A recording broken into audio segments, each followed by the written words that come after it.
दोस्तों, आज की हमारी कहानी शुरू होती है कांति नाम की एक लड़की के साथ जो दिल्ली जैसे हाईटेक सिटी में रहती थी।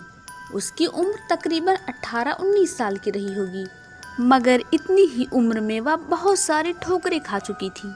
आज वह बैठे बैठे अपने अतीत के गलियारों में खो चुकी थी।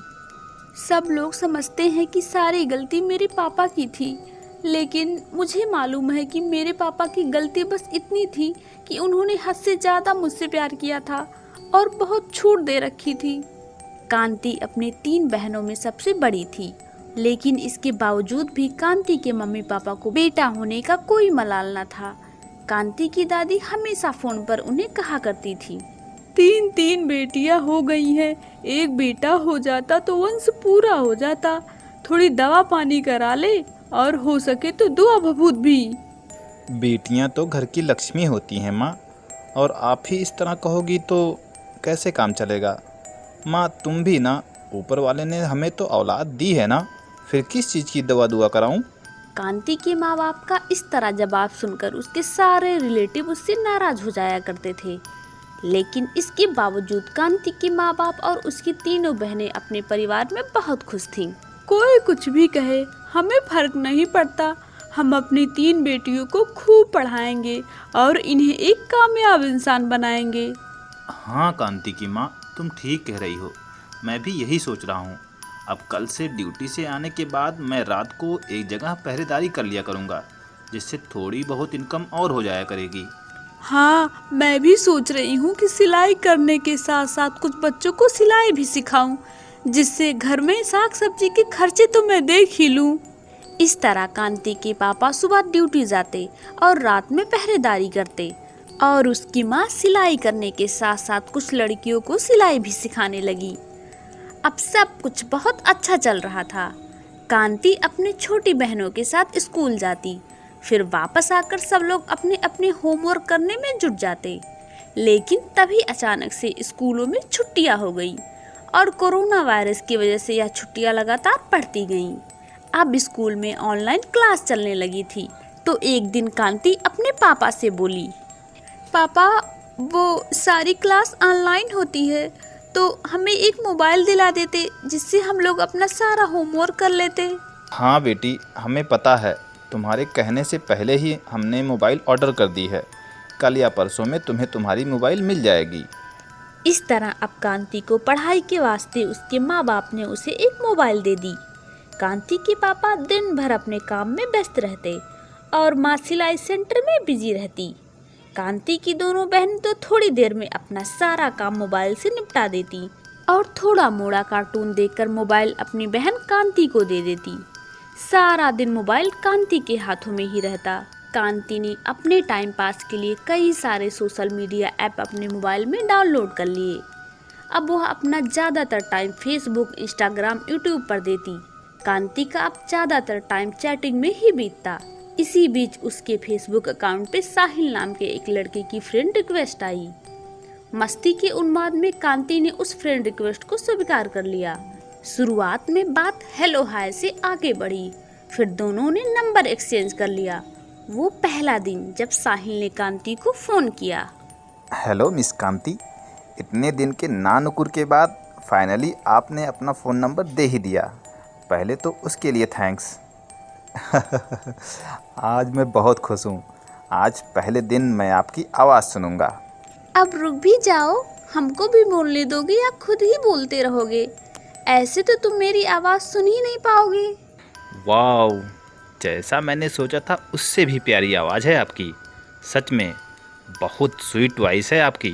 पहले ही दिन साहिल ने कांति की खूब तारीफ की। अपनी तारीफ सुनकर कांति बहुत खुश हो रही थी। वह बड़े ही इंटरेस्ट लेकर साहिल से बात करने लगी। अब तो सारा का सारा दिन दोनों एक दूसरे से बात करने में लगे रहते। एक दिन सुबह 6 बजे ही घर के बाहर बाइक के हॉर्न की आवाज आती है। थके होने के कारण कांति के माँ बाप अभी तक सो रहे थे। सुबह सुबह कौन हॉर्न बजा रहा है? भाभी, मेरे घर के सामने चलकर देखती हूँ। कांति अपने बिस्तर से उठती है और घर के गेट की तरफ जाती है, लेकिन तभी उसकी फोन की घंटी बज उठती है। फोन किसी और का नहीं, साहिल का ही था। क्या कांति, अभी तक सो रही हो क्या? गुड मॉर्निंग कब की हो गई है? चलो अब उठ भी जाओ और ज़रा गेट के बाहर तो आओ। देखो तुम्हें देखने के लिए तुम्हारे घर के सामने कौन खड़ा है। क्या मतलब कौन खड़ा है मेरे घर के बाहर? कहीं जो बाइक का हॉर्न बज रहा है वो तुम तो नहीं हो? कांति को जब यह पता चला कि साहिल उसके घर के बाहर है तो वह अचंभे में आ गई। तुम मुझे बिना बताए यहाँ क्यों आ गए? जाओ यहाँ से, अगर किसी ने देख लिया तो गजब हो जाएगा। अरे यार, मैं यहाँ कोई डाका डालने थोड़ी आया हूँ। अब यहाँ तक आ ही गया हूँ तो तुम्हें देखे बिना वापस नहीं जाऊँगा। एक बार, बस एक बार बाहर आ जाओ। साहिल के बहुत कहने पर कांति फोन पर बात करते करते बाहर आती है तो उसे देखकर साहिल, वाह, तुम तो कमाल की लगती हो। मन कर रहा है यहीं खड़े खड़े तुमको देखता रहूं। वाकई तुम बहुत खूबसूरत हो। अरे अरे ठीक है, अब तुमने देख लिया ना मुझे, अब तुम जल्दी जाओ यहाँ से, नहीं तो किसी ने देख लिया ना तो मेरे ऊपर मुसीबत आ जाएगी। अब आए दिन साहिल का जब मन करता वह उसके घर के सामने आकर खड़ा हो जाता और कांति भी कभी छत से देख लेती तो कभी गेट के बाहर आकर। दोनों की दोस्ती का यह सिलसिला कब प्यार में तब्दील हो गया पता ही न चला। अब आए दिन साहिल कांति से कभी उसकी फोटो मांगता, कभी वीडियो कॉल करता। एक दिन ऐसे ही वीडियो कॉल पर साहिल, यार, अब मुझे ऐसे दूर रहना बर्दाश्त नहीं होता। जैसे लगता है तुम्हारे बिना एक पल भी नहीं कटता मेरा। हाँ साहिल, यही हाल मेरा भी है, लेकिन क्या करूं, मुझे तो कुछ समझ में ही नहीं आ रहा। कुछ समझना और समझाना नहीं है, हम दोनों को अब शादी कर लेनी चाहिए। लेकिन साहिल, अभी मेरी उम्र ही क्या है, मैं अभी मात्र 17 साल की हूँ। शादी के लिए कम से कम 18 साल होना जरूरी है। लेकिन कांति, अब तुम्हारे बिना मेरा अपने घर में ही दम घुटता है। प्लीज़ कुछ करो, अब मुझे अकेले नहीं रहना तुम्हारे बिना। तुम कहो तो मैं अपने माँ बाप को हमारी शादी की बातचीत करने के लिए तुम्हारे घर भेज दूँ। अब कांति और साहिल एक दूसरे के बिना बेचैन थे। उस दिन शादी की बात करने के बाद कांति के मन में थोड़ी हिम्मत आई। उसने बातों ही बातों में एक दिन अपने माँ से पूछ ही लिया, माँ, दादी हमेशा कहती है कि कांति अब शादी के लायक हो गई है, तो क्या कोई मेरा रिश्ता लेकर आएगा तो आप मेरी शादी कर दोगी? अरे नहीं बेटी, दादी को कहने दो, अभी तो तुम बहुत छोटी हो। अभी तो मैं तुम्हें खूब पढ़ाऊंगी लिखाऊंगी, तू बस मन लगाकर पढ़ाई कर, यह सब चिंता हम लोगों पर छोड़ दे। कांति के माँ के जवाब ने उसे साफ बता दिया था कि अगर उसके घर साहिल अपने माँ बाप को भेजता भी है तो उन्हें इनकार ही मिलेगा। इसीलिए कांति ने साहिल को समझाने के लिए फोन किया। साहिल, अभी मेरे माँ बाप का शादी करने का बिल्कुल मूड नहीं है। वह अभी मुझे बहुत छोटा समझते हैं, इसीलिए अभी हमें ऐसे ही रहना होगा। कांति, एक बार मेरे मम्मी पापा को जाने तो दो अपने घर। हो सकता है तुम्हारे मम्मी पापा का मूड चेंज हो जाए। नहीं साहिल, समझने की कोशिश करो, अभी मेरे मम्मी पापा नहीं मानेंगे, मैं अभी मजबूर हूँ साहिल। अब कांति को अपने माँ बाप को देखकर गुस्सा लगती। वह दोनों अब कांति को उसके दुश्मन नजर आ रहे थे, क्योंकि उन्हीं के कारण आज साहिल कांति से नाराज था। कांति दिन भर कुछ न खाती और साहिल के ख्यालों में हमेशा उदास रहती। सारी सारी रात रोती रहती। एक दिन रात में जब साहिल का फोन आया तो, अब ऐसे जीने से अच्छा है कि मैं मर ही जाऊं या फिर तुम्हें लेकर भाग जाऊं।